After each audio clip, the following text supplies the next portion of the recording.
কোনদিন কাঁদতো না। আমি আসার পর হালিমা দেখতে পেতাম ওই দোলনা থেকে দোলনা দেয়। জোরে বলবেন না সুবহানাল্লাহ।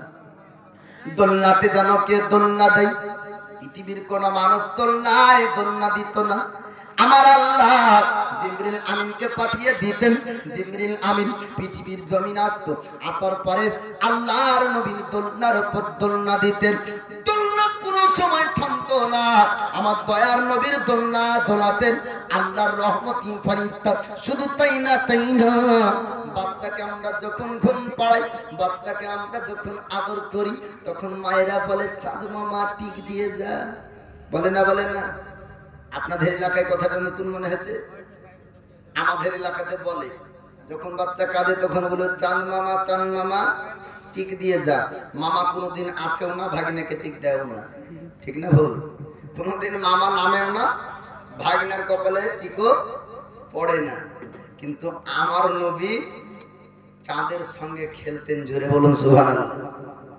নবী যে ধারে যেদিকে ইশারা করতেন, চাঁদ ওদিকে ওদিকে হেলত। কিন্তু আমরা বলি, কিন্তু আমাদের লেগে কোনোদিন চাঁদ আসে না, কিন্তু নবী বলতেন তো চাঁদ হিলত। আমাদের লেগে সূর্য উঠবে না, নবীর জন্য উঠবে। জোরে বলুন সুবহানাল্লাহ। হাদিস শরীফের মধ্যে আছে, হযরত আলীর আসর নামাজ কাজা হয়, তো নবী আমার বলছেন সূর্য উঠ। আবার আসরের ওয়াক্তায় ইশারা করেন আঙ্গুলতে, তো আঙ্গুলের ইশারাতে সূর্য আবার আসরের ওয়াক্তে আসে। হযরত আলী নামাজ পড়েন, তারপরে আবার সূর্য ডুবে। জোরে বলুন সুবহানাল্লাহ। তো আমাদের খেলনা হলো আলাদা, নবীর খেলনা হলো আলাদা। আমাদের বাচ্চারা খেলে মুখ, এই ছোট্ট ছোট্ট গাড়ি আর পাখি।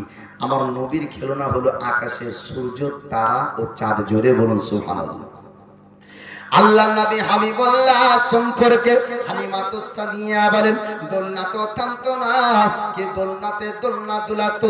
শুধু তাই না, আমি হালিমাতুস সাদিয়া বলেন, আমি লক্ষ্য করে দেখতাম আমার পুত্র মুহাম্মদ আকাশের চাঁদের সঙ্গে খেলতো।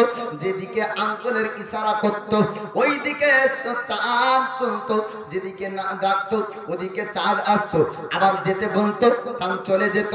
হালিমাতুস সাদিয়া বলতেছে, আমার ঘরে বরকত আর বরকত। পান করার মৌসুম যখন শেষ হয়ে গেল, হালিমাতুস সাদিয়া আমিনার কাছে আসার পরে বলেন, ও আমিনা, তোমার পুত্র মুহাম্মদকে পেয়েছি, এত সুন্দর বাচ্চা পেয়েছি, যার কারণে আমার ঘরে বরকত চলে এসেছে, যার কারণে আমার ঘরের উন্নতি হয়েছে। তোমার বাচ্চাকে তো দিতে চাই না, তবে সিস্টেম অনুযায়ী, নিয়ম অনুযায়ী তোমার বাচ্চা তোমাকে দিতে হবে।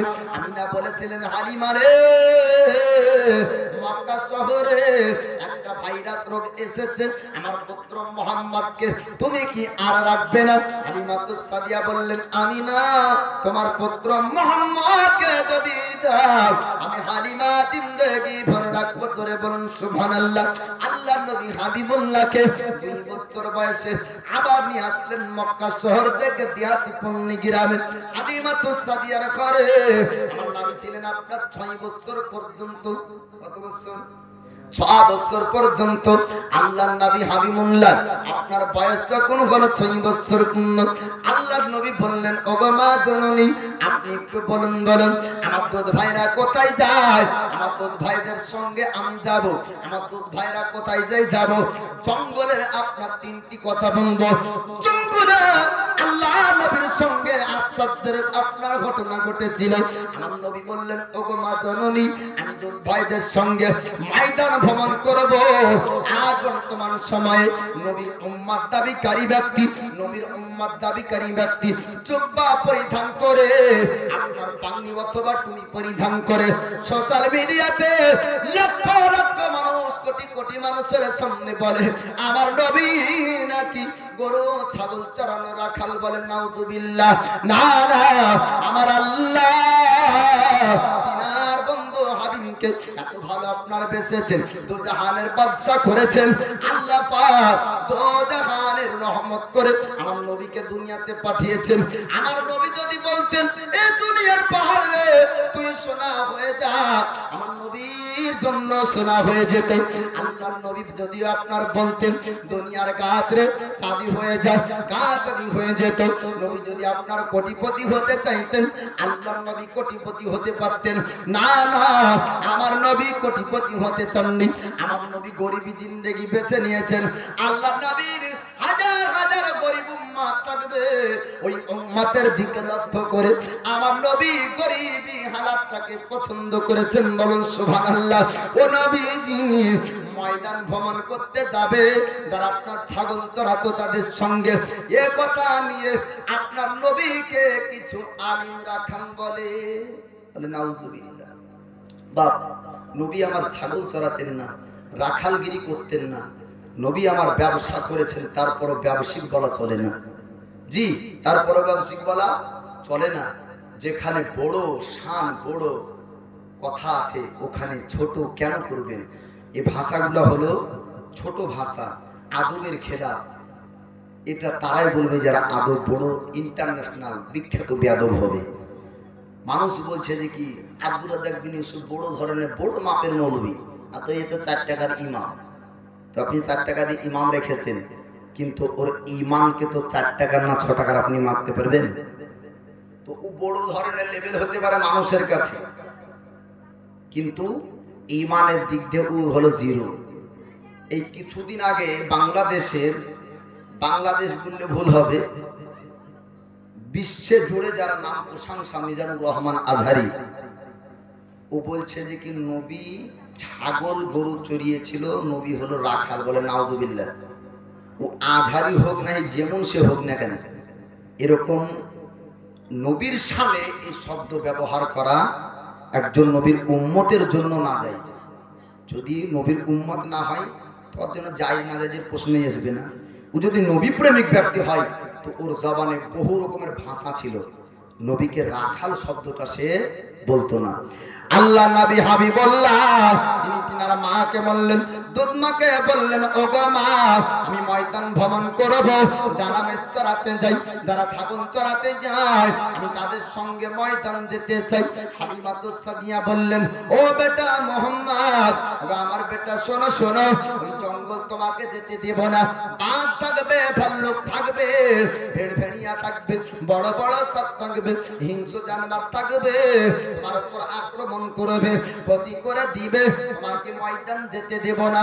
আল্লাহ নবী তিনি বললেন, মা জননী আপনি চিন্তা করবেন না, আপনি টেনশন করবেন না, বাঘ ভাল্লুক আপনার পুত্র মুহাম্মদের ক্ষতি করবে না।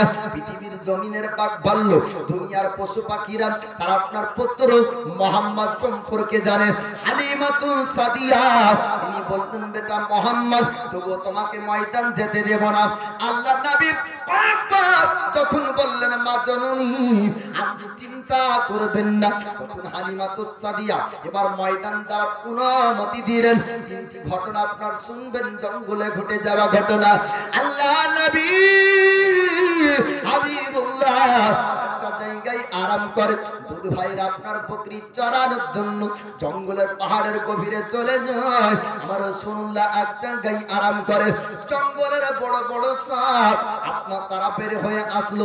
আসার পরে নবী চেহারা মুবারকের উপর ফনা করে দাঁড়িয়ে যায়। আকাশে মেঘ ছিল না, আকাশে পরিষ্কার ছিল। আল্লাহ নবীর মুখে রোদ না পড়তে দেওয়ার জন্য আকাশের মেঘগুলো আপনার গচ্ছিত হয়ে যায়, সূর্যের আলোকে ঢেকে দেয়। আর সাপগুলো আসার পরে আমার নবীর চেহারার সামনে দাঁড়িয়ে যায়। কেন আপনার সাপ দাঁড়িয়ে ছিল? সাপ কি ছবল মারতে চায়? না না, সাপ তো নবী চিনে। দু পায়া মানুষকে আল্লাহ পাক আশরাফুল মাখলুকাত করে বানালো, সর্বশ্রেষ্ঠ করে বানালো। দু পায়া মানুষকে আল্লাহ উত্তম আকৃতি দিয়েছে, তারপর মানুষ আপনার নবী চিনতে পারল না। কিন্তু সাপ আল্লাহর পয়গম্বর চিনে, ভাল্লুক আল্লাহর নবী চিনে, আল্লাহর নবী চিনে, ভেড়ভেড়িয়া আল্লাহর নবী চিনে, নাগ নবী চিনে, আপনার বাতাস নবী চিনে, পানি আপনার নবী চিনে, আগুন আপনার নবী চিনে। আগুন সারা দুনিয়ার কিছু চালাতে পারে, আল্লাহর পয়গম্বর জ্বালাবে না। কিতাব আপনার পড়লে বোঝা যায় আল্লাহর একজন পয়গম্বর ইব্রাহিম খলিলুল্লাহকে নমরুদ আগুনে ফেলেছিল। আগুন বলল না, আমি দুনিয়ার সব জ্বালাতে পারি, আল্লাহর নবী আমি জ্বালাবো না। জোরে বলুন। বোঝা গেল আগুন নবী চিনহে, বাতাস নবী চিনহে, পানি নবী চিনহে। জি, পানি চিনহে না? যখন মুসা নবীকে বাঁচাবে, হ্যাঁ, মিন দরিয়া বলছে যা দুই দিকে ভাগ হয়ে যা। নবী পার হলো, যেমনই ফেরাউনিরা ঢুকলো, আয় তোকে সাক্ষী দেব। তাহলে পানি নবী বাঁচায়, আগুন নবী বাঁচান। পানি আগুন নবীর ক্ষতি করে না, বাতাস নবী ক্ষতি করে না। নূহ নবীর যুগে যখন পানির তুফান, সবাই শেষ। নূহ নবীর প্রেমিক প্রেমিকা আশিক দেওয়ানারা আপনার নৌকার উপর জীবিত থাকে। জোরে বলুন সুবহানাল্লাহ। আমরা মানুষ নবী চিনলাম না। আল্লাহ নবী হাবিবুল্লাহ আল্লাহর পয়গম্বর এবার আপনার আরাম করে দুটো সাপ ফানা করে দাঁড়িয়ে গেল। ছবল মারার জন্য না, ছবল মারার জন্য না, আপনার সাপ দুটোর ফানা করে আপনার নবী পাকের চেহারার উপরে হাওয়া করে। আপনার আকাশের মেঘগুলা আমার নবীকে আপনার ছায়া করে। এবার দুন ভাইরা দেখার পরে আশ্চর্য ঘটনা দেখে ছুটতে লাগলো হালিমাতুস সাদিয়ার কাছে। আর বেটারা যাওয়ার পরে বলল, মা জননী আপনি আসুন, আসুন, আমাদের ভাই মোহাম্মদকে বাঁচানো সম্ভব হবে না। এতক্ষণ মনে হয় সাপ ছবল মেরে দিয়েছে। হালিমাতুস সাদিয়া ডাক দিল স্বামীকে, আমার স্বামী যান, আসুন, আসুন, আমাদের পুত্র মোহাম্মদকে মনে হয় বাঁচানো যাবে না। এতক্ষণ মনে হয় সাপ ছবল মেরে ফেলেছে। বড় বড় সাপ ভাড়া করে নাকি দাঁড়িয়েছিল। এবার স্বামী স্ত্রী ছুটতে লাগলো। জঙ্গল যাওয়ার পর দেখতে পাওয়া যায় হালিমাতুস সাদিয়া লক্ষ্য করে দেখে আমার নবীর চেহারা মোবারকের উপরে জঙ্গলের সাপ ফানা করে দাঁড়িয়ে আছে। হালিমাতুস সাদিয়া জিজ্ঞাসা করে, বেটা মোহাম্মদ একটু তুমি জানিয়ে দাও, এই সাপ কি তোমার ক্ষতি করেছে? সাপ কি তোমাকে ছবল মেরেছে? আল্লাহর নবী বললেন, ও মা জননী আপনি চিন্তা করবেন না, আপনি টেনশন করবেন না, জঙ্গলের সাপ আপনার পুত্র মোহাম্মদের ক্ষতি করবে না। আমার শরীরে আসার উপর সাপ হাওয়া করছিল। এই সাপ ছবল মারার জন্য না। ওগো মা, তুমি আমাকে চিনতে পারোনি, সাপ আমাকে চিনেছে। সাপ আমার ক্ষতি করবে না। এ সাপ অবলা হতে পারে, কিন্তু এ সাপ নবী চিনে। জোরে বলুন সুবহানাল্লাহ। প্রথম দিনের এক ঘটনা ঘটে গেল। হালিমাতুস সাদিয়ার অন্তরে ভয় আসলো। বলে, মোহাম্মদ শোনো শোনো, আর জঙ্গল যেতে যেও না। আল্লাহ নবী হাবিবুল্লাহ বললেন, ও গো মা জননী আপনি যেটা ভয় করছেন আপনি ভয় করবেন না, আপনি চিন্তা করবেন না, আপনি টেনশন করবেন না। আপনার পুত্র মোহাম্মদের ক্ষতি জঙ্গলের বাগবান করবে না। হালিমাতুস সাদিয়া বললেন, না না, তবুও তোমাকে জঙ্গল যেতে দিব না। আমার নবী পাক বললেন, ও মা জননী আমি যখন খোলা আকাশের নিচে ময়দান ভ্রমণ করি আমাকে খুব ভালো লাগে, আমি ময়দান ভ্রমণ করতে চাই। দ্বিতীয় দিন এবার জঙ্গল যাবে। জঙ্গলি জানোয়ার, হিংস্র জানোয়াররা তারা সবাই একটা মিটিং করেছিল, মায়দা করেছিল, তারা একটা আলোচনা করেছিল জঙ্গলের মধ্যে রহমতের নবী এসেছে, আজ রহমতের পয়গম্বর দেখবো। জোরে বলুন সুবহানাল্লাহ। বান ভাল্লুক এবার ছাগল বকরি গুলা ঘেরাও করে নিল। এবার দুধ ভাইরা নবীর দুধ ভাই ছুটতে লাগলো। কান্নার আওয়াজ ভেসে আসে। আমার নবী ডাক দিয়ে বললেন, ভাই একটু বলো কেন তোমরা কান্না করো, এমন ভাবে কেন ছুটে বাড়ির দিকে যাও? এবার তার ভাইরা বলল, হুজুর ওগো ভাইজান আপনি শুনুন শুনুন, এমন করে বড় বড় ভাল্লুকরা আমাদের বকরি গুলা ঘেরাও করে রেখেছে। যদি আমরা কাছে যেতাম আমাদেরকেও খেয়ে ফেলতো, আমাদের বকরি গুলাও খেয়ে নিত। জান বাঁচানোর জন্য বাড়ির দিকে যাই। আমার নবী বললেন, ভাই তোমরা একটু দাঁড়িয়ে যাও, একটু তোমরা দাঁড়িয়ে যাও, আমি বাঘের সঙ্গে কথা বলবো, ভাল্লুকের সঙ্গে আমি কথা বলবো। কিসের জন্য আমার বকরি ঘেরাও করেছে? দুধ ভাইয়েরা অবাক হয়ে বলল, ওগো ভাইজান আপনি বাঘের সঙ্গে কি কথা বলবেন, বাঘ ভাল্লুকের সঙ্গে কি কথা বলবেন? তারা মানুষ না, তারা তো একজন পশু। যদি আপনি তাদের কাছে যান, আপনাকে তারা খেয়ে ফেলবে, আপনার উপর আক্রমণ করবে, আপনার ক্ষতি করে দিবে। আল্লাহ নবী বললেন, ভাই তোমরা একটু দাঁড়িয়ে যাও, আমি মুহাম্মদ তাদের সঙ্গে কথা বলবো। তারা নবী চিনে না, তারা নবী বুঝে না, তারা নবীর পাওয়ার সম্পর্কে জানে না। বাড়ির দিকে ছুটতে লাগলো, গ্রামবাসীকে ডাক দেয়, ও গ্রামবাসীরা শুনুন শুনুন, আমরা জঙ্গলে আজ এক নয় দুই নয় বহুদিন ধরে ছাগল চড়াই, আজ পর্যন্ত এমন ঘটনা ঘটেনি। সব ছাগল বকরি গুলাকে বাঘ ভাল্লুক আটক করে রেখেছে। আপনারা আসুন আসুন। হালিমাতুস সাদিয়াকে ডাক দিয়ে বললেন, ওগো মা জননী আসুন আসুন, আমাদের বাঘ ভাল্লুক আমাদের বকরি গুলা ঘেরাও করে রেখেছে, আমরা মনে হয় আর বকরি ছাগল পাবো না। হালিমাতুস সাদিয়া গ্রামবাসীদেরকে এবার ডাক দাও, আর বাঘ ভাল্লুকের কাছে আমার নবী যাওয়ার পর কথা বলতে শুরু করে। জোরে জোরে বলুন সুবহানাল্লাহ। আল্লাহ পাক, আল্লাহ তাআলা সমস্ত পশুর ভাষাকে জানার শক্তি আমার নবীর মধ্যে আল্লাহ পাক দিয়েছেন। সমস্ত জ্ঞানের পণ্ডিত আমার রহমতের পয়গম্বর, কেননা মানুষের জন্য শুধু নবী না, আল্লাহ পাক সমস্ত মাখলুকের জন্য যুগে যুগে একজন করে নবী দিয়েছে। নবী শুধু মানুষের জন্য না, বাবা সব মাখলুকের জন্য হলো নবী। আর সমস্ত মাখলুকের ভাষা আমার নবী বুঝতেন। জোরে বলুন সুবহানাল্লাহ। আল্লাহর নবী হাবিবুল্লাহ বাঘ ভাল্লুককে জিজ্ঞাসা করলেন, ওরে জঙ্গলের বাঘ, ওরে হিংস্র বাঘ ভাল্লুক বল বল, ওরে ভেড়ে ভেড়িয়া তোরা একটু জানিয়ে দে, আমাদের ছাগলগুলা কেন ঘেরাও করেছিস? বাঘ ভাল্লুক তাদের পরিভাষায় বললেন, হুজুর আমরা ভোগকে মিটানোর জন্য না, আমাদের ক্ষুধার্তকে মিটানোর জন্য না, আমরা বাঘ ভাল্লুক জঙ্গলের মধ্যে একটা মিটিং করেছি, একটা আলোচনা করেছি। আপনি প্রথম দিন জঙ্গলে এসেছেন, আপনাকে দেখতে যাব মানে চিন্তা করলাম, কিন্তু না না আমরা তখন জঙ্গলে যাইনি, কেননা তখন আমরা যদি যেতাম হরিণ আসতো না, খরগোশ আসতো না, তারা ভয় করতো বাঘ আছে খেয়ে ফেলবে। হুজুর আজকে দেখুন দেখুন, আপনার চেহারাকে দেখার জন্য বাঘ ভাল্লুকের সঙ্গে হরিণ পর্যন্ত দাঁড়িয়ে ধরে বলুন, হুজুর ইয়া রাসূলুল্লাহ নবী গো, আপনার চেহারাকে দেখে বাঘ কোন সময় হরিণের উপর হামলা করে না, হরিণ বাঘ দেখে পালাই না। ইয়া রাসূলুল্লাহ ইয়া হাবিবাল্লাহ নবী গো, আমরা জঙ্গলের পশু, আমাদের মনের ইচ্ছা, আমাদের দিলি কামনা আপনার নুরি চেহারা একবার দেখবো বলে দিদারের আপনি বাহানা বানিয়েছি। জোরে বলুন সুবহানাল্লাহ। ইয়া রাসূলুল্লাহ ইয়া হাবিবাল্লাহ নবী গো, এই জঙ্গলের কোন বাঘ আপনার বকরি খাবে না, আপনার একটা ছাগল কোন ভাল্লুক ক্ষতি করবে না। হুজুর আপনার নুরি চেহারা দেখেছি, আমাদের দিলের খাওয়াহিস মিটে গিয়েছে, মনের ইচ্ছা পূর্ণ হয়ে গিয়েছে। হালিমাতুস সাদিয়া এবার গ্রামবাসীদেরকে ডাক দিল, ডাক দেওয়ার পর জঙ্গলের মধ্যে প্রবেশ করে। হালিমা লক্ষ্য করে দেখে আমার নবীজি বাঘ ভাল্লুকের সঙ্গে কথা বলে।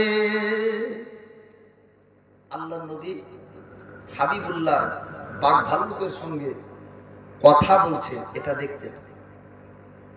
দয়ার নবী মায়ের নবী কথা বলা শেষ হলো, বাঘ ভাল্লুকের আলোচনা শেষ হলো। আল্লাহর নবীকে পশুরা বলে, হুজুর আপনার বকরি একটাও খাবো না, আর জঙ্গলে একটাও ক্ষতিও হবে না। জোরে বলুন সুবহানাল্লাহ। দরুদে পাক পড়ুন, আল্লাহুম্মা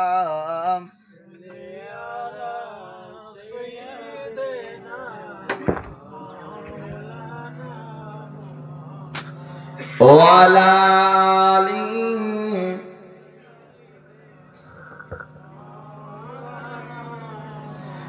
দয়ার নবীজি আমরা তোমায় ভুলতে পারি না, তোমার আম্মা আমিনা গো তোমার দুধ মা হালিমা। জোরে জোরে বলুন সুবহানাল্লাহ। দয়ার নবীজি আমরা তোমায় বলতে পারি না, তোমার আম্মা আমিনা গো তোমার দুধমা হালিমা, তোমার আম্মা আমিনা গো তোমার দুধমা হালিমা।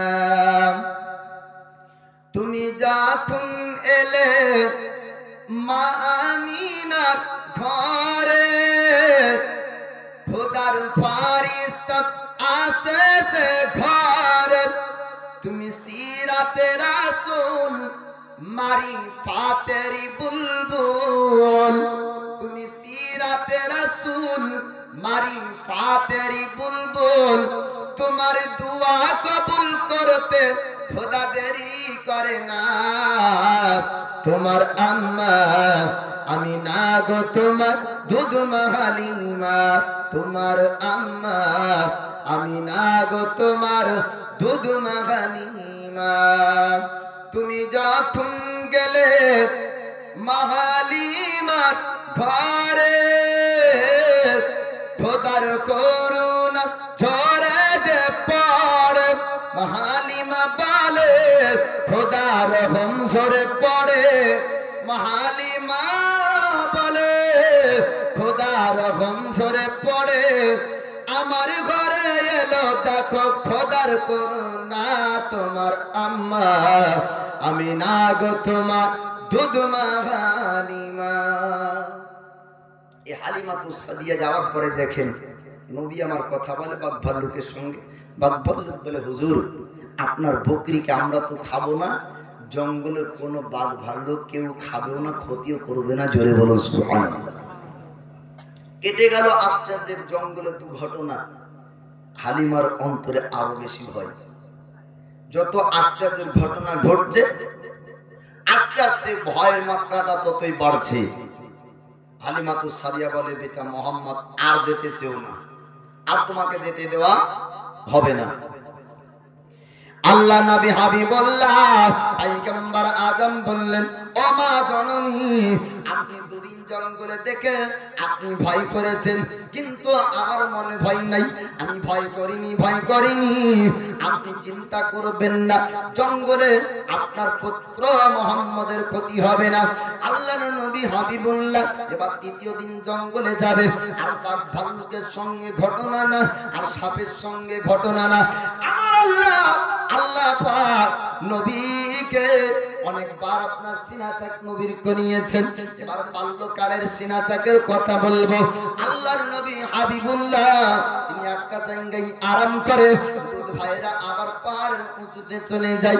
হঠাৎ দেখা যায় অপরিচিত তিনজন ব্যক্তি, কোন কিতাবে বলা হয়েছে দুইজন, আপনার অপরিচিত ব্যক্তি সাদা লেবাস পরিধান করে সুন্দর পোশাক পরে তারা আপনার হাতে ছোরা নিয়ে আল্লাহর নবী হাবিবুল্লাহর কাছে আসলো। আসার পরে দুই হাতের আপনার বাজু ডানা দুই বাজুখানা ধরলো, এক জায়গায় নিয়ে যায়। দুধ ভাইরা দেখার পর তাদের মনে ভয় হলো, তারা ছুটতে লাগে বাড়ির দিকে আপনার যাই। হালিমাতুস সাদিয়াকে বললেন মা জননী, আমাদের দুধ ভাই মোহাম্মদের কাছে আজকে কোনো বাঘ আসেনি, ভাল্লুক আসেনি, হিংস্র জানোয়ার আসেনি, ভেড়ভেড়িয়া কেউ আসেনি, আজ এসেছে দুই পায়া মানুষ। আর মানুষ সুন্দর পোশাক পরেছে, সাদা পোশাক পরিধান করা মানুষ, আর তাদের হাতে আছে ছোরা। ও মা জননী, আপনি চলুন চলুন, নচেত আমাদের ভাইকে বাঁচানো যাবে না। হালিমাতুস সাদিয়া স্বামীকে ডাকতে যায়, জঙ্গলের দিকে আর আপনার রওনা হতে লাগলেন। আল্লাহর নবী হাবিবুল্লাহকে এবার ওই আপনার অপরিচিত সাদা পোশাক পরিধান করা ব্যক্তি হাতে ছোরা নিয়ে আপনার এক জায়গায় নিয়ে আল্লাহ নবীকে জমিনের নিচে আপনার শোয়ানো হলো। আল্লাহ নবীর সিনাকে আপনার 6 বছর বয়সে দুই ভাগে আপনার সিনা বিভক্ত করে দেয়। আল্লাহ পাকের হুকুম, আল্লাহ পাকের অর্ডারে কিছু জিনিস বের করলেন, আর আল্লাহ পাক কোন হিকমত ক্ষমতা পাওয়ার আমার নবীর সিনার মধ্যে দান করলেন। বলুন সুবহানাল্লাহ। হালিমাতুস সাদিয়া যাওয়ার পর জিজ্ঞাসা করলেন, ও বেটা মোহাম্মদ, তুমি বলো বলো তোমার কাছে দুইজন অপরিচিত ব্যক্তি কারা এসেছিল? সাদা পোশাক পরিধান করা ওই মানুষ, তারা কোথাকার মানুষ? আমার বেটা তারা চিনতে পারে না, আরব দেশের না, কোন জায়গাতে তো তাকে দেখেনি। তুমি একটু বলো বলো তুমি কি তাদেরকে চিনতে পেরেছো? আল্লাহ নবী হাবিবুল্লাহ তিনি বললেন, ওগো মা জননী, আমার ভাইরা তাদেরকে চিনতে পারেনি, কিন্তু তারা অপরিচিত না, তারা আমার কাছে পরিচিত। আর তারা কোনো মানুষ ছিল না, কোন দেশের মানুষ না, তারা হলো আল্লাহর ফেরেশতা। জোরে বলুন ও মা জননী, তারা মানুষ রূপ ধারণ করে, হাতে তাদের চূড়া ছিল, আমাকে একটা জায়গায় রাখলো, আমাকে জমিনে তারা শুইয়ে দিল, সিনাকে দুই ভাগে বিভক্ত করলো, ভিতরের কিছু জিনিস তারা বের করেছে, আর ভিতরে আল্লাহর পাঠানো কিছু জিনিস আমার সিনার মধ্যে দিয়েছে, কিন্তু এক ফোঁটা রক্ত জমির নিচে পড়েনি। আমার নবী বলছে, ও মা জননী, আপনি অপরিচিত মনে করছেন, ওরা অপরিচিত না, ওরা হলো আল্লাহর ফেরেশতা। আর নবী বলছেন, ও মা জননী, আল্লাহ পাকের কাছ থেকে এসেছিল তারা আল্লাহর ফেরেশতা, আর আমার সিনাকে ফেড়ে সিনাকে দুই ভাগে ভাগ করে ভিতরে কিছু আল্লাহর পাঠানো জিনিস কিছু দিয়েছে। জোরে বলুন সুবহানাল্লাহ। বাপজি আমার নবীর জীবনে এবার হালিমার ঘরে 6 বছর, হালিমার ঘর থেকে 6 বছর বয়সে আমিনার কাছে যাবেন, এবার ওখান থেকে শুনবেন। তবে ওই পিছনের মানুষদেরকে বলবো, ঠান্ডা লাগছে আমি বুঝতে পারছি, জি পৌষ মাসের শেষের দিক মনে হয়, তো এই ঠান্ডার রাত্রিতে আপনারা ধৈর্য ধরে বসে আছেন। আল্লাহ পাক যেন আপনাদের এই বসাকে, আলোচনা শোনাকে কবুল করুক, সকলে বলুন আমিন। মায়েদের এদের অ্যালার্ম একটা ঘড়ি আছে, এদের অ্যালার্ম যদি টিং টিং করে একবার বাজে তো দেখবেন সবাই জেগে যাবে। কারণ কোন অ্যালার্ম? এরা জালসায় যখন যায় তখন এরা যুক্তি করে যায় যে চল যতক্ষণ ভালো লাগে শুনবার। একজনা যদি উঠতে লাগে তো গোটা লাইনকে চিমঠে চিমঠে তারপর উঠবে, চল না রে বলে দাঁড়া একটু, দাঁড়া একটু, তো ও দাঁড়াবে কতক্ষণ? এদিক থেকে চিমঠি আর ওদিক থেকে চিমঠি দিয়ে ওকে তুলবেই না। না তোর না সমস্যা নাই, আমার লোকটা আবার ভাটায় যায়, সকালে খাবে, চল শুনতে ভালো লাগছে, তখন তুলতে যেতে হবে, ওকে গুতে গুতে তুলবে দিয়ে কাটবে। জি, তবে আজ মায়েদের অনেক উন্নতি। আমাদের মুর্শিদাবাদের মায়েরা এখন মন দিয়ে জালসা শুনে, আগে গল্প করতো, এখন চেঁচা ভেজা পাওয়া যাচ্ছে না, কারণ এরা জানে যে যদি বেশি চেঁচাস তাহলে সাঁটার নামিয়ে দিবে, দিয়ে পর্দা দিবে, দিয়ে তখন দেখতেও মৌলবি পাবি না, ওই ওয়াজ শোনা হবে মোবাইলের মতন। তবে ওরা হুঁশিয়ার, আর চেঁচা ভেবা করে না, ওরা চিল্লাই কম, আগে কিন্তু খুব চিল্লাতো বেশি মায়েরা। আর একটা গল্প এই গ্রামে বহুদিন আগে বলেছিলাম, আমি বলিনি কিন্তু আপনারা ভুলে গেছেন, কারণ আমি তো বলেছি আমার মনে থাকবে। এক সোহদা মেয়ে বুদ্ধি কম, ও জালসায় যেতে চাই, এই জালসায় যেতে চাই না, আর স্বামী চিন্তা করলো এই জালসাতে যদি কোন রকম পাঠাই তাহলে মৌলবীর কাছে জ্ঞান নিয়ে জ্ঞানী হবে আর আমার সংসার ভালো হবে। এ তো বুদ্ধি কম, অশান্তি হয়, তোকে পাঠিয়েছে কোন রকম ভাবে। ও তো যেতে চাই না, বলে যাবো কেন, বাড়িতে থাকবো তো ঢোল হয়, ঢাক না হয়, গান বাজে, ঝুনঝুনি, জালসাতে ঢোল ঢাক কিছুই বাজে না, ও শুনে তোরা কি পাস? পাশের মেয়েরা বলছে যে ওয়াই শুনতেই ভালো লাগে, মৌলবীরা কখনো টান দিয়ে বলে গজল টজল শুনতে ভালো লাগে, চল নিয়ে গেছে। যাওয়ার পরে মৌলবীতে ফতোয়া দিবি তো দে, ওই দিনই ফতোয়া দিয়েছে স্বামীর পায়ের তলে স্ত্রী যেন না।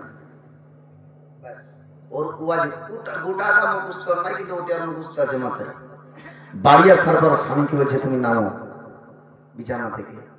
স্বামী বলছে এতদিন ধরে জালসা শুনতে যায়নি, ভালোই ছিল, যেমনই জালসা শুনতে গেল আমার ঘুমটা গেল। রাত 12টায় যে আমাকে রাত্রিতে এরকম ভাবে বিছানা থেকে উঠতে হবে, এত যন্ত্রণা যদি জানতাম তো জালসায় দিতাম না। কি হয়েছে বল? লোকের যাওয়ার পরে জালসাতে জ্ঞান বাড়ে, তুই আরো জ্ঞান তোর কমেছে কেসের লেগে, কিসের জন্য এত রাত্রিতে আবার ঘুম হারাম করলি? মৌলবীতে ফতোয়া দিয়েছে, খুতবা পড়াচ্ছিল যে তোমার পায়ের তলে নাকি জান্নাত। তুমি খাটের উপরে শুয়েছো, নামও জান্নাত দেখবো, দেখে ঘুমাবো। এতদিন ধরে জান্নাতের কথা শুনেছি, কিন্তু জান্নাত কোনোদিন দেখতে পেলাম না। আজ জান্নাত দেখবো। যেমনই খাট থেকে নামা হলো, সোহদা বুদ্ধিকম মেয়ে, উনি মোমবাতি চারাক দাঁড়িয়ে দেখতে গিয়েছে, আর বিছানাতে একটু ঠেকে যায় আগুন শুরু, ধপ করে আগুন জ্বলে। তখন মেয়েটা বলছে, তাই তো বলি তোমার পায়ের তলে জান্নাত হয় গো, জাহান্নাম জ্বলছে। মৌলবি ভুল ফতোয়া দিয়েছে, এর লাগি তো জলসা শুনি নিয়ে। স্বামীটা বুদ্ধিজীবী, স্বামীটা বললে, শোন, মৌলবি বলেছে স্বামীর পায়ের তলে জান্নাত, মানে তুই স্বামীর পাপি, স্বামীর খিদমত কর, তাহলে জান্নাত পাবি। মহিলা বলছে কি এমনি এমনি না, ফিরি পেলে সবাই আছে। ভাবছি আমার আল্লাহর নবী বলছেন, দুনিয়াতে তোমরা বেশি সাদকা করো, বালা মুসিবত দূর হয়ে যাবে। অসুখ যখন হয়েছে হসপিটালে দাঁড়িয়ে বলছে আল্লাহ ভালো করো। তো যখন আল্লাহ আপনাকে দিয়েছে, আপনি আল্লাহকে দেননি। যখন আল্লাহ আপনাকে দিয়েছে, আপনি দেননি, আল্লাহ রাহে খরচ করেননি। যখন আপনি আমি বিপদে পড়ি, তখন আল্লাহকে ডাকি। তো বাবজি আমার, মাত্র 5 জন ব্যক্তি আখেরি শেষ সময়তে দুয়ারতে শরীক হওয়ার জন্য 100 টাকা করে দিন। জি, ধারাবাহিক ওয়াজ শোনানোর ইচ্ছা মনে আছে ইনশাআল্লাহ। আজ এক রাত নয়, আবার কাল রাত আছে, শোনাবো। তবে 5 জন ব্যক্তি আছেন, বালা মুসিবত, অসুখ, বিপদ আপদ যেন দূর হয়ে যায়, তার জন্য কোনো মায়েরা 100 টাকা করে, 5 জন মা আমার একটু দিবেন 100 টাকা করে। জি, বালা মুসিবত যেন দূর হয়, আল্লাহ যেন রহমত বরকত যেন নাজিল করে, এই আল্লাহর প্রতি ভরসা রেখে একটু 5 জন মা আমার আসবেন।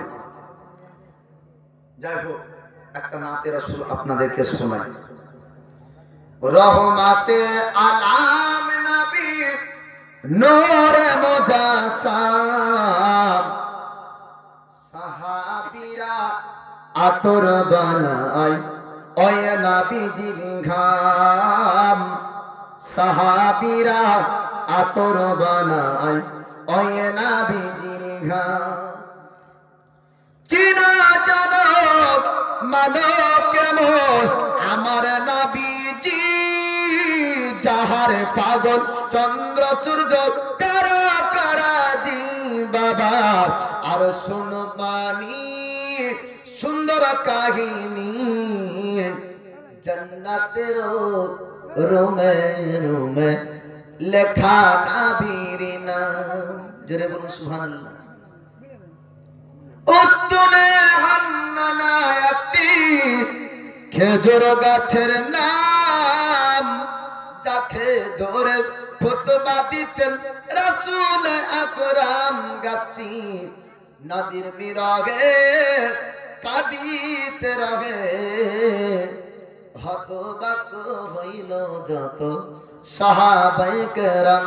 রহমতে আলাম নবী নূরে মুজাসসাম, সাহাবীরা আতর বানায় ওই নবীজির ঘাম।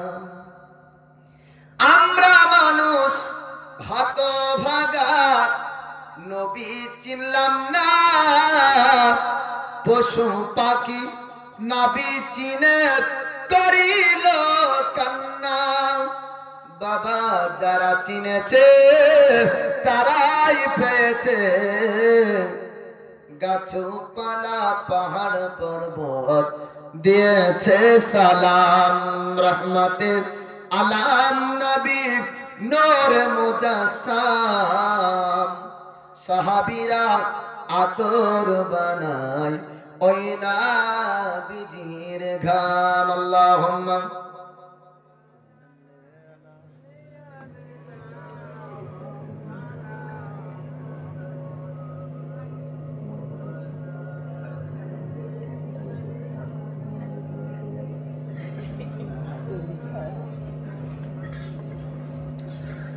সাল্লাল্লাহু তাআলা আলাইহি ওয়াসাল্লাম।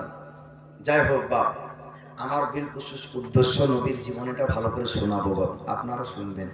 তবে এই সামিয়ানা সাজাতে বলে কিছু খরচ হয়েছে, তার জন্য যাই হোক আপনাদের কাছে চাহা বা বলা, আপনারা যেগুলো মানুষ আছেন আর উঠবেন না, একটু মনোযোগ সহকারে শুনেন।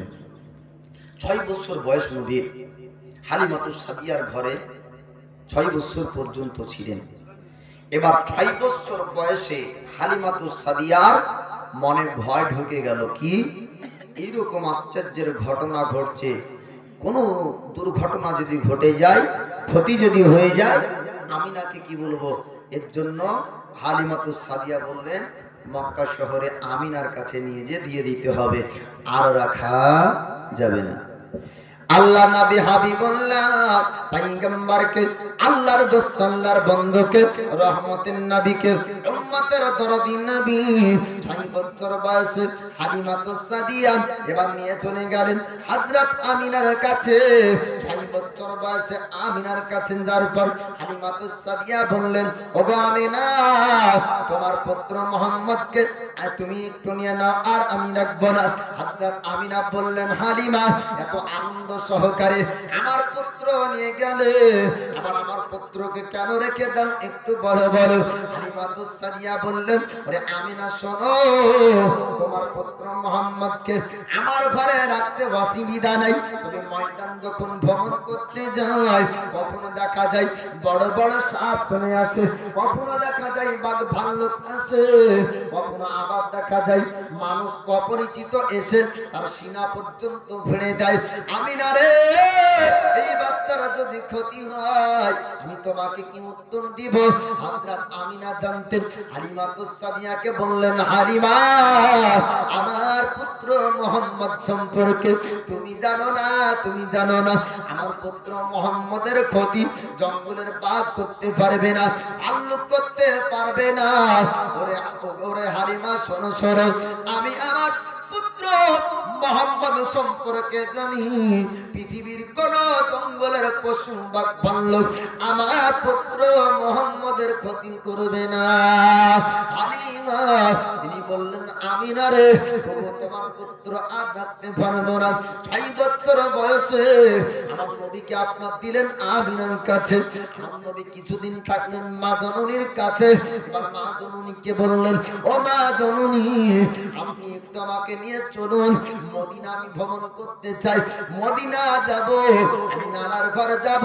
এবার হযরত আমিনা আব্দুল মুত্তালিবকে বললেন, আব্বাজান, আপনার পোতা মুহাম্মদ যেতে চায় সোনার মদিনা, আপনি মদিনায় যাওয়ার অনুমতি ইজাজত দেন। তখন মদিনা নাম ছিল না, তখন নাম তো ছিল বাবা আসরাত, তবে পরিবর্তন হয়ে আমার নবীর জন্য নাম হয়েছে মদিনা। মদিনাতুন নবী থেকে মুক্তাসার হয়ে মদিনা হয়েছে। মদিনা না বললে আপনারা বুঝবেন না, ইয়াসরাব বললে মনে করবেন কোন দেশে। মাওলানা মনে হয় বড় ভুল বলল, মদিনা বলে শুনে এসেছেন নানার ঘর মদিনা। যদি ইয়াসরাব বলি তো বলবেন যে কি মনে হয় অন্য দেশের নাম বলছে, এখন হয় নতুন নবীর জীবনী হলো, তাই নাম আপনার মদিনা, কিন্তু তখন মদিনা ছিল না। নবী হিজরত করার পরে নাম হয়েছে জায়গা মদিনা। আল্লাহর নবী বললেন, ও মা জননী, আমি মদিনায় যেতে চাই। এবার 6 বছর বয়সে হযরত আমিনার ইন্তেকালের কথা শুনবেন বাবা। আল্লাহর নবীকে মদিনায় নিয়ে যাবে। যখন নবীর বয়স 6 বছর, আব্দুল মুত্তালিব বললেন, বেটি আমিনা, আমার পোতা মুহাম্মদকে নিয়ে যাও, তবে বেশি দিন থাকবে না, আমি আমার পোতাকে বেশি রাখবো না, আমার কাছে আমি দেখাশোনা করব। আল্লাহ নবী হাবিবুল্লাহ মদিনাতে আপনার যাবেন। মদিনাতে ওয়াহাব বিন মান্নাফের ঘরে উম্মে আইমান নামক এক আপনার বন্দী ছিল হযরত আমিনা। উম্মে আইমানকে বললেন, আইমান, একটু তুমি চলো চলো, মদিনাতে আমরা যাব, আমার বেটা মুহাম্মদকে নিয়ে একটু মদিনা ঘুরবো। উম্মে আইমান বললেন, চলো আমিনা, আমি মুহাম্মদকে নিয়ে আমরা একটু ঘুরে আসি সোনার মদিনা। মদিনার রাস্তায় উম্মে আইমান বললেন, আমিনা রে, আমি মুহাম্মদকে লক্ষ্য করে দেখলাম, তখন মুহাম্মদ গায়েব হয়ে যায়।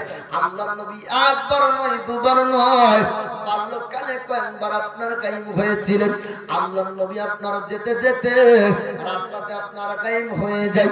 আপনার কিছুক্ষণ পর দেখা যায় আল্লাহর নবীকে জিজ্ঞাসা করা হলো, ও বেটা মুহাম্মদ, হঠাৎ তুমি গায়েব হয়েছিলে, বলো তুমি কোন জায়গায় গিয়েছিলে?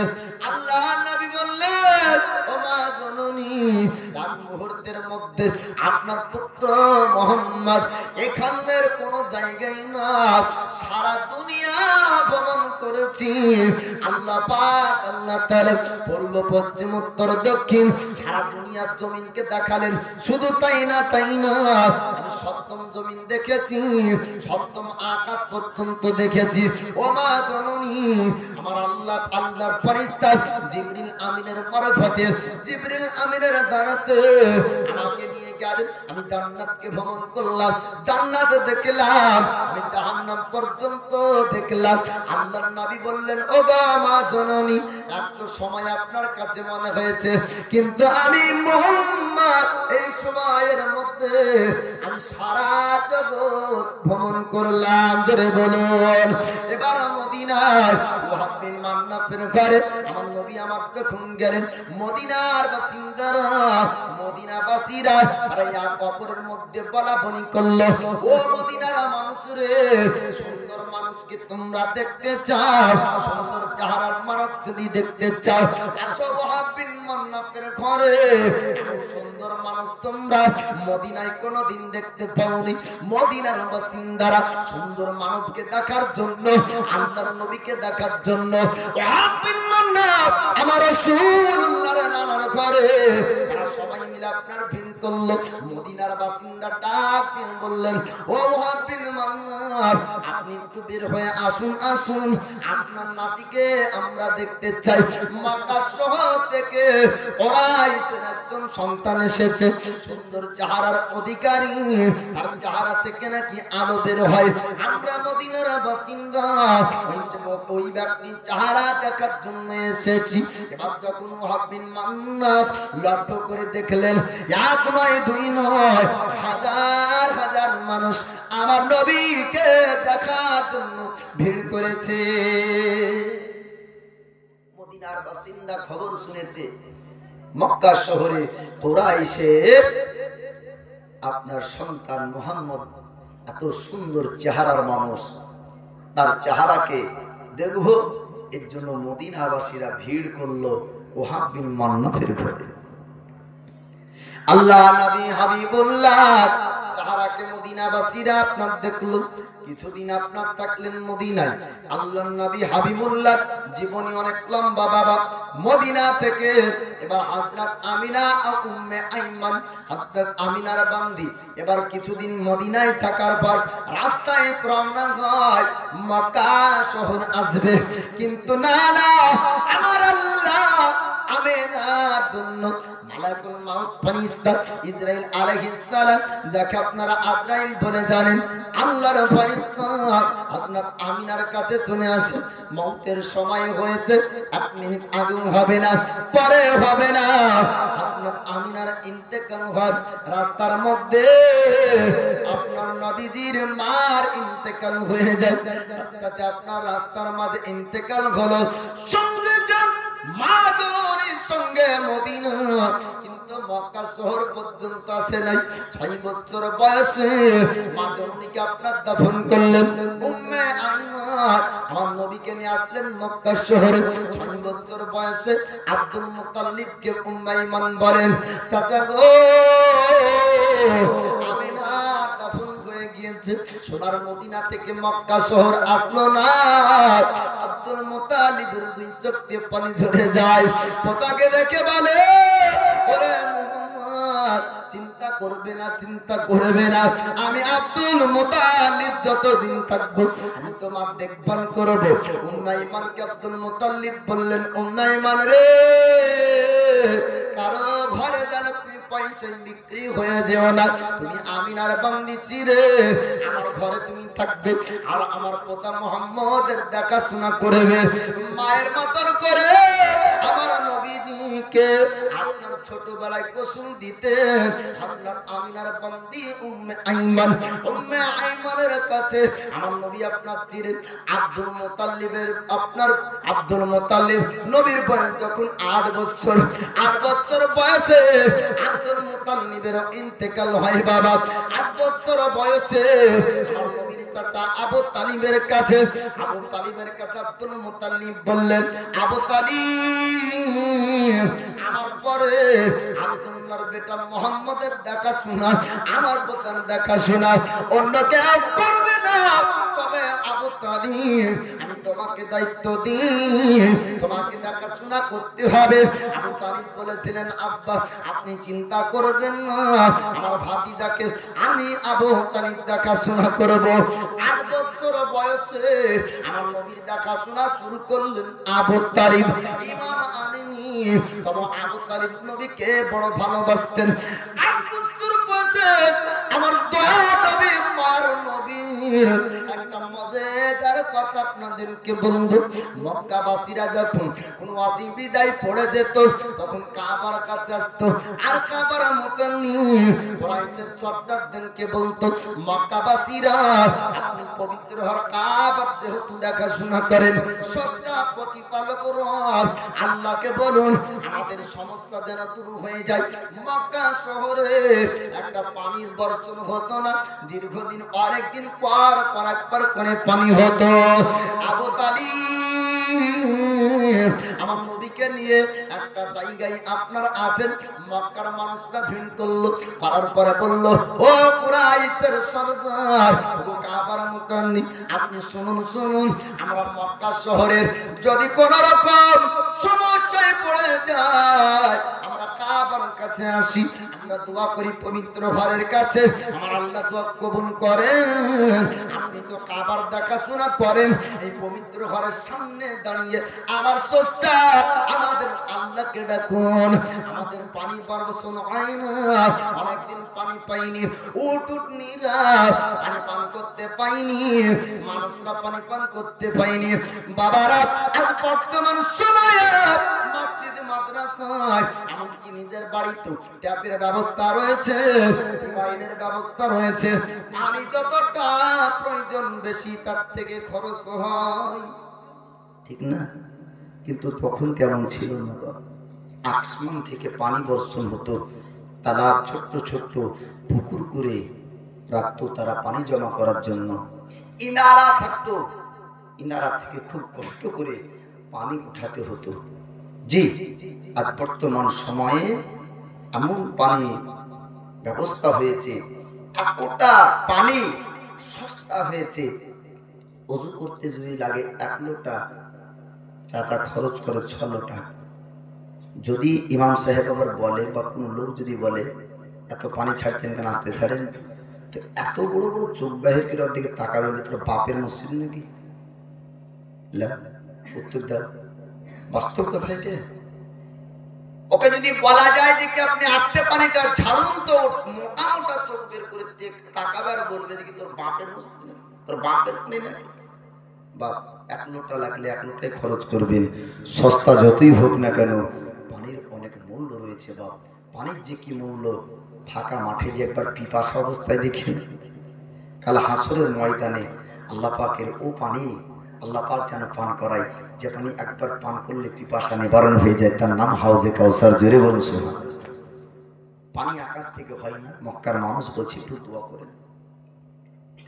আবু তালিব এবার মক্কাবাসীদের কথা শোনার পর বলল, ও মক্কাবাসীরা, ও মক্কার মানুষেরা, তোমরা কাবার কাছে চলো, আবার জাতালের কাছে যাও। হলো আল্লাহর নবীর বয়স 8 বছর, 8 বছর বয়সে নবীকে নিয়ে আপনারা আবু তালিব চলল পবিত্র ঘর কাবার কাছে।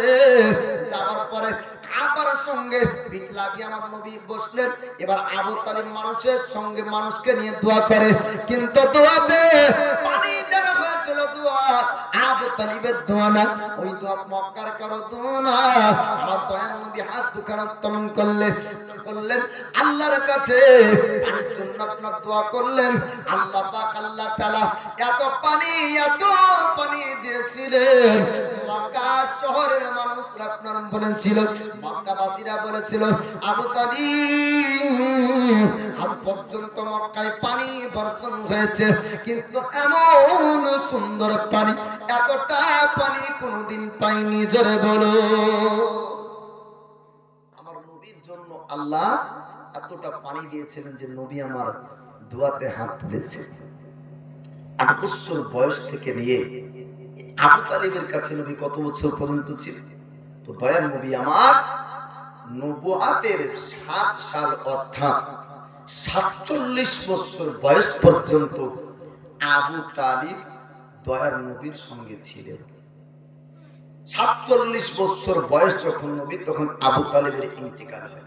একই সালে হযরত খাদিজাতুল কুবরা তারও আপনার ইন্তেকাল হয়। 47 কি 48 না, হযরতে উমর ফারুক এবং হযরত আমির হামজা একই সালে ঈমান আনেন। তারপরে 1 বছর অতিবাহিত, 48 বছর নবীর বয়স, নবুয়তের 8 সাল আপনার ইন্তেকাল হয় আপনার ইন্তেকাল হয় আবু তালিবের। এই রকম ভাবে দয়ার নবী, মায়ার নবী 8 বছর থেকে থাকতে লাগলেন চাচার কাছে। আবু তালিব 12 বছর বয়স যখন নবীর পূর্ণ হয়, সর্বপ্রথম নবীকে আবু তালিব ব্যবসার শিক্ষা, ব্যবসার জন্য আবু তালিব নবীকে নিয়ে গিয়েছেন। যদিও বা জীবনীতে বা আলোচনাতে পাওয়া যায় যে কি আবু তালিবের কাছ থেকে নবী ব্যবসা শিখেছেন, কিন্তু আমার নবী ব্যবসায়িকও ছিলেন না, শিখার প্রয়োজনও ছিল না। কিন্তু দুনিয়াবি মানুষের নজরে নবী আমার আবু তালিবের সঙ্গে মুরকেশা বুসরা বাজারে ব্যবসার মাল বিক্রি করতে গিয়েছেন, সঙ্গে গিয়েছেন। কিন্তু নবী খেজুরের ব্যবসাও করেছেন, কিন্তু নবীর জন্য ব্যবসায়িক শব্দ বা ব্যবসায়িক নজরে নবীকে ভাবা যাবে না। বাবা নবী হচ্ছেন রহমতের নবী, দয়ার নবী, দয়ার ভান্ডার, দয়ার সাগর, নূরের নবী, রহমাতাল লিল আলামিন পয়গম্বর। আল্লাহ পাক এমন নবীকে পাঠিয়েছেন। তো 12 বছর বয়সে সর্বপ্রথম গিয়েছিলেন। আর রাহিব নামক পণ্ডিত নবী সম্পর্কে কি বলেছিল ওটা আপনাদেরকে শুনিয়ে আজকের আলোচনাটা শেষ করব। আগামীকাল আপনারা শুনতে পারবেন নবুয়তের ঘটনা। আল্লাহ নবী হাবিবুল্লাহ বয়স 12 বছর, 40 বছর বয়স পর্যন্ত নবীর নবুয়ত আপনার প্রকাশ হয়নি।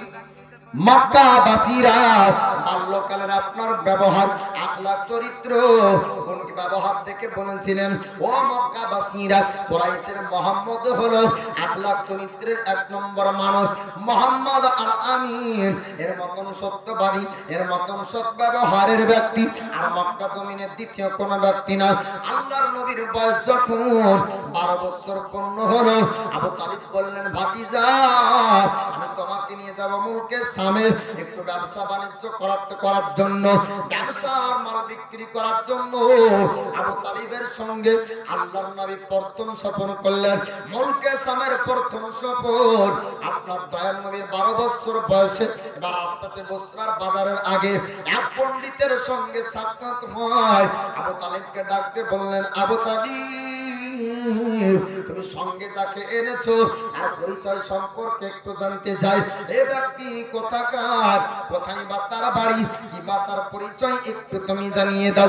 পণ্ডিত রাহিব যখন এমন কথা বলল, আবু তালিব বলল, রাহিম রে, এই ব্যক্তির নাম হলো মোহাম্মদ, বাড়ি হলো মক্কা শহরে, বংশের নাম হলো কুরাইশ বংশ, পিতার নাম ছিল আব্দুল্লাহ, মার নাম আমিনা। রাহিম নামক পণ্ডিত বলল, আবু তালিব আমি যতদূর জানি তাওরাত ইনজিল কিতাবের মধ্যে রয়েছে, আসমানি কিতাব অবতীর্ণ হয়েছে। আল্লাহ পাক আল্লাহ তাআলা আসমানি কিতাব অবতীর্ণ করেছেন। আসমানি কিতাবের মধ্যে আল্লাহ পাক জানিয়ে দেয় আখেরি পয়গম্বর শেষ জামানার নবী হয়ে একজন নবী আসবেন মক্কা শহরে। নাম তার হবে মুহাম্মদ, আকাশের নাম হবে আহমদ, বংশ হবে আপনার কুরাইশ, পিতা হবে আপনার আব্দুল্লাহ। সব নাম পরিচয় আমার আল্লাহ জানিয়েছেন। আর চেহারা হবে সুন্দর চেহারা, তার চেহারার সঙ্গে আর আপনার চেহারার মিল হবে না। বড় আশ্চর্যের বিষয় হলো আমার নবীজির নিয়ে যেত। উম্মুল মুমিনিন আয়েশা সিদ্দিকা তিনি বলেছেন যে যখন নবীর কাছে লম্বা কোনো মানুষ দাঁড়িয়ে যেত, আমি লক্ষ্য করে দেখতাম লম্বা মানুষটাকে নবীর কাছে ছোট মনে হতো। জোরে বলবেন না, ছোট মনে হতো। লম্বা মানুষ নবীর পাশে দাঁড়িয়ে লম্বা হতো না। আকার লম্বাতে, আকারে, ফিগারে কোন দিক দিয়ে নবী কারো মতো না। জোরে বলুন সুবহানাল্লাহ। রাহিম নামে পণ্ডিত বলল, আবু তালিম শোনো, এই কথা আল্লাহ পাক জানিয়েছে আসমানি কিতাবের মধ্যে। আল্লাহ পাক জানিয়ে দিয়েছেন, আসমানি কিতাবের মধ্যে বলে দিয়েছেন। আল্লাহ পাক এর নাম পরিচয় আসমানি কিতাবে জানিয়েছেন। সে অনুযায়ী বলি, আবু তালিব তোমার ভাতিজা মুহাম্মদ সাধারণ মানুষ না, সাধারণ মানুষ না। এই ব্যক্তি যদি সামনে যায়, ইহুদিরা জানতে পারবে, ইহুদিরা চিনতে পারবে, নাসারারা চিনতে পারবে।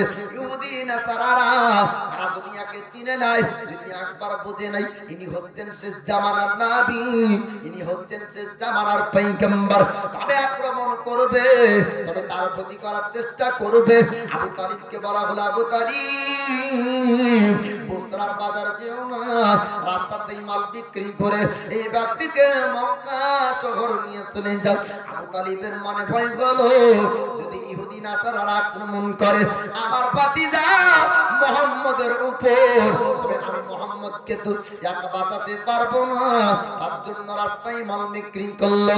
12 বছর বয়সে আবু তালিব আমার দয়ার নবীকে মুলকে সামের আপনার বুসরার বাজার পর্যন্ত আপনার নিয়ে যান। বুসরা আপনার মুলকে সামের ভ্রমণ করালেন, মুলকে সামের আপনার প্রথম সফর করালেন। আমার নবী সম্পর্কে 40 বছর বয়সে মক্কাবাসীরা তো জেনেছিল, কিন্তু পণ্ডিত গুরুরা যারা জ্ঞানী ব্যক্তি ছিল, তারা আল্লাহর আসমানি কিতাব অনুযায়ী তারা পূর্বে জানতো ইনি হাবিবুল্লাহ। জোরে বলুন সুবহানাল্লাহ। রাহিব নামক পণ্ডিত, নাস্তুরা নামক পণ্ডিত, এরকম পণ্ডিতরা জানতো শেষ জামানার নবী যিনি হবেন, তিনি হবেন নূরের নবী হাবিবুল্লাহ, আর নাম হবে পবিত্র মুহাম্মদ। জোরে বলুন সুবহানাল্লাহ। যাই হোক বাপ, আপনাদেরকে বলি ধারাবাহিক যাই হোক ওয়াজ আপনারা শুনবেন।